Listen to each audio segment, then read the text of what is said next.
Tomo is disturbed from his peaceful sleep by Sohara, who's waking him up for school.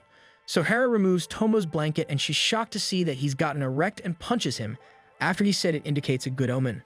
Later on, they head to school. Tomo is failing to focus and eventually falls asleep in class. He dreams a recurring dream of a lady he keeps seeing every time he dreams, and she tells him she's stuck in the sky. Tomo had been having the same dream since he was a child. Sohara woke him up and informed him that the class had ended. She noticed he was crying and asked if he had the same dream again. He confirmed that it was indeed the same dream. Tomo and Sohara visited Shugata to interpret the dream and seek his assistance. Shugata explained that the dream symbolized a new world and was connected to a mysterious hole floating in the sky. He suggested that they gather at the cherry blossom tree at midnight, where he would attempt to solve the mystery because the hole was predicted to fall near their town. Tomo made it to the cherry blossom tree, but Sugata and Sohara failed to arrive. Shugata called Tomo to leave the place because the hole he had mentioned would fall there, but Tomo failed to understand Sugata due to network issues. As the hole fell, Tomo saw a being with wings that had fallen from it. He remarked that a human couldn't have wings. While other objects were falling, he attempted to rescue the lady from the area. However, she later saved him and informed him that he was her master, and she was here to serve him. Tomo learned that the lady was an angeloid named Ikaros, and she could do anything she was commanded to do. He used Ikaros' help to turn invisible and playfully grabbed Sohara's melons. He also froze time and discreetly peeked at his female schoolmates' belongings. After discovering that Ikaros could potentially end the human race with a simple click, Tomo joked about wanting to dominate the whole world. However, he clarified that he just wanted peace and quiet. He told Ikaros not to leave his side. Sohara opens the door of Tomoki's house so that they can head for school. She finds Tomo on top of Ikaros. She beats him and starts asking who the girl is. Tomoki tries to explain, but it seems like Sohara isn't buying it. Tomoki tries to take the chain off from Ikaros' neck. Sohara and the others believe Tomoki later after they have seen Ikaros flying. Tomoki tells Ikaros to go home and look after the house. She gives him an old model card that would grant his wishes while she's home. During classes, Tomoki looks at the card and says it is dangerous to use it. After the experience of wiping out the whole human race and having to bring them back, making it seem like it was just a dream, Sohara gives Tomoki food and tells him that they should go out and eat together. He thanks her and notices that she's mad after Sugata suggested that Ikaros should be staying with Tomoki. Tomoki tells Sohara that the way she's walking, she might fall, which she does, and shows him her underwear. He talks to himself that he doesn't like the underwear she's wearing. Immediately, Sohara's underwear takes off from Sohara and starts flying away. They realize it is because of the card. They try every other pair of panties, but they just fly away immediately after trying them on. They plan to buy many panties to fit Tomoki's liking. After trying a lot of them, one finally fits and everything goes back to normal. In the evening, they talk about their childhood experiences and learn that that's when Tomoki stopped liking panties with dogs. Tomoki and Sohara were complaining about the mathematics homework that their teacher had assigned them. After reaching a conclusion, they decided to go and meet Sugata for help. They arrived at a location they thought might be Sugata's place, but they were told that nobody knew him there. They met Mikako, who was a very close friend of Sugata, and she teasingly commented that they seemed to be on a date. Tomoki and Sohara were shocked to discover that Sugata lived in a small camping house along the riverbanks. Sugata examined their assignment and agreed to help them. He called Ikaros to continue from where he had left off. Everyone believed that Ikaros could assist, but to their surprise, she wrote Master in response to all the questions. Tomoki felt disappointed, but Sugata assured them that he would complete the rest. He suggested they spend the night there since they had a day off the next day. They played various games and had fun throughout the evening. They sent Ikaros to buy food and she cooked for them. During the night, as the others slept, Sugata questioned Ikaros and learned that she didn't know what she was. He advised her to have fun with Tomoki and pray that the day they would have to part ways would never happen. The next day, Tomoki, Sohara, and Ikaros left to go home. Tomoki noticed Ikaros writing something, and when he checked, he saw that she had written, "Her and her master Tomoki are equal to fun." He smiled as he read it and patted her on the head. Tomoki opened his window after waking up and saw the panties that had flown away coming in his direction.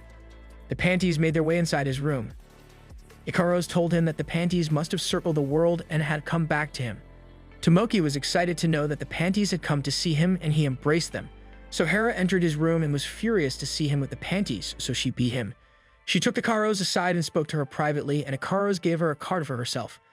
A while later, Sohara asked Tomoki if he had thrown away all the panties. He told her that he had thrown them away, but he secretly thought there was no way he'd do that. He grabbed a pant and tried to stretch it, and it exploded. Sohara told him that Ikaros had given her the card and she had made a wish that any pant Tomoki saw on that day should explode. Tomoki tricked her into showing her pant and it exploded right away. Sohara took Ikaros to have some fun shopping while Tomoki had a hard time leaving his house because he had decorated it with panties all over, like a true perverted artist. Sohara and Ikaros worried that Tomoki was in trouble and decided to go back home. Tomoki was still struggling to leave the house because it was full of panties that kept exploding whenever he saw or touched one. He managed to make it out of the door but bumped into Sohara and he saw her pant causing it to explode. Sohara fell inside the house while he was outside. Mikako told Tomoki to go and rescue Sohara. He gathered his courage and went inside where he saw Sohara and she started running away from him the moment she saw him. They entered his room and found a robot made of panties in his closet. The robot grabbed Sohara and Tomoki fought the robot to save Sohara from it and the exploding panties. Everyone outside the house clapped for him after seeing him carrying Sohara in his arms. Ikaros and Tomo worry about their house's condition since it was destroyed because of the pants. Tomo suggests that they should go and stay at Sugata's for a while, but then later changes their minds after being attacked by bears. They ask Sohara to let them stay with them, but she denies them because she suspects that he would steal her pants. Mikako tells them that they should go and stay at her place in the meantime. All of them tag along to stay at Mikako's place. After being welcomed and given food, they are told to feel at home. Tomo tries to take a bath at the decapitation bath where outside members are not allowed to bathe. This causes commotion and Tomo is caught and sentenced to death. Ikaros stops the guards from killing him and Mikako's father tells Mikako that she must handle the rest. The next morning, Mikako takes them to her island and they try to have some fun. Sugata tells Tomo and Ikaros to go look for food while they look for water. Tomo and Ikaros split as he sends her to look for fish, while Tomo goes around looking for food. He hears Sohara screaming and follows the voice, only to find her trapped in a pit. He rescues her and says they will look for the others. A month passes by without finding their friends and they adjust to life and keep living. One night, Tomo finds Sohara crying along the waters, saying she misses the others. A monster-like figure comes out of the water and grabs Sohara. Tomo fights it and it breaks, realizing it is just Ikaros. Ikaros searches for life on the island and finds a door back to the family. Mikako's father tells them that it was just their punishment because Tomo tried to bathe at the decapitation bath. Sohara beats Tomo for being part of his punishment. Mikako's father, as a token of appreciation, builds Tomo's house again to Ikaros since they bonded. Tomo wakes up one morning and realizes that there's another angeloid in his house. He asks Ikaros if she knows the other angeloid, and she tells him that she knows something about it. Sugata, Mikako, and Sohara are outside Tomo's house and they hear noises. Later, they travel to a beach to have some fun, with everyone present playing around. Tomo asks the other angeloid, whose name is Nymph, if she has seen Ikaros. She tells him where Ikaros is, and they find her at the bottom of the sea. He asks her what she was doing down there and what people would say if they had seen her. She tells him that she doesn't know how to swim, and he starts teaching her how to swim. Sohara, who went to rent a boat to go boating with Tomo, feels left out after seeing him teaching Ikaros how to swim. She goes boating on her own and drifts far away from the shore, losing the oar. Tomo and the others realize that Sohara cannot be seen, so they start looking for her. With the help of Nymph, Tomo saves Sohara, and they rent a lodge nearby. During the night, Tomo dreams of the same lady that used to talk in his dreams, telling him to be careful. He opens his eyes and realizes that Ikaros is on top of him. She tells him she doesn't know how to sleep. He tells her to walk with him by the beach so that she can stretch her wings. As they talk, they hear Ikaros arguing with some men. They go and he tries to rescue her, but because of her foul mouth, the men get angry and want to beat them both. Ikaros reacts and starts lightning and releasing some powers.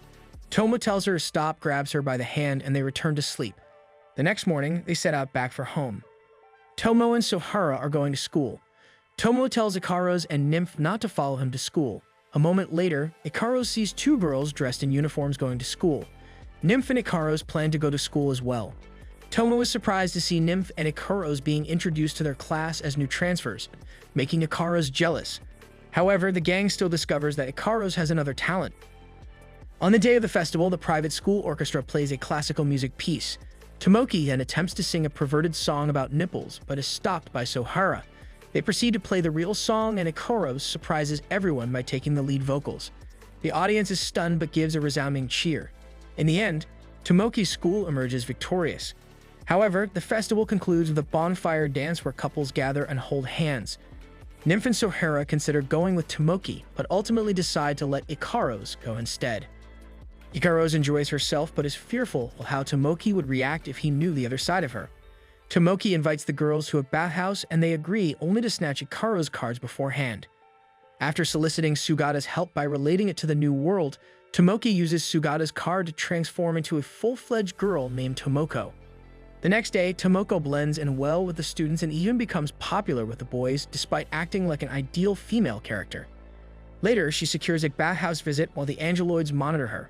The Angeloids monitor the situation closely, but Tomoko has a field day accidentally fondling the girls. Unfortunately, this leads to the perversion blowing out the transformation device. Later, after getting severely beaten by Sohara, he is given a punishment whereby he has to clean the entire bathhouse. Finally, the girls enjoy their bath with the Angeloids, but both Ikaros and Nymph seem concerned. Tomoki tries to make Ikaros smile, but their friends offer different suggestions, none of which prove effective. Then Nymph gets an idea for them to go on a date, and it ends up with Tomoki dating both Angeloids. While on the date, the three try shopping, ponder movie suggestions, and head to an amusement park and zoo. Tomoki gets a drink, leaving Nymph and Ikaros alone. Nymphs compare the cage animals to themselves and their collars, thinking it will please Tomoki. Ikaros frees the animals from their cages, but the animals attack Tomoki and strip him. This gets him arrested since the police think he's a victim. After Tomoki is released, Nymph suggests the date should end with a kiss. As Nymph moves in for a kiss, Ikaros, unable to bear the sight, flies away, stating that her reactor is in pain. Tomoki, clueless about what to do, moves towards Nymph, but she finds it embarrassing and flees. She tells herself that she hurt Ikaros and can't sadden their lives anymore, so she retreats to a remote place in the woods. Meanwhile, Tomoki finds Ikaros and walks her home. A powerful beam, on the other hand, suddenly hits Nymph, marking the arrival of a pair of angeloids called Gamma-class harpies.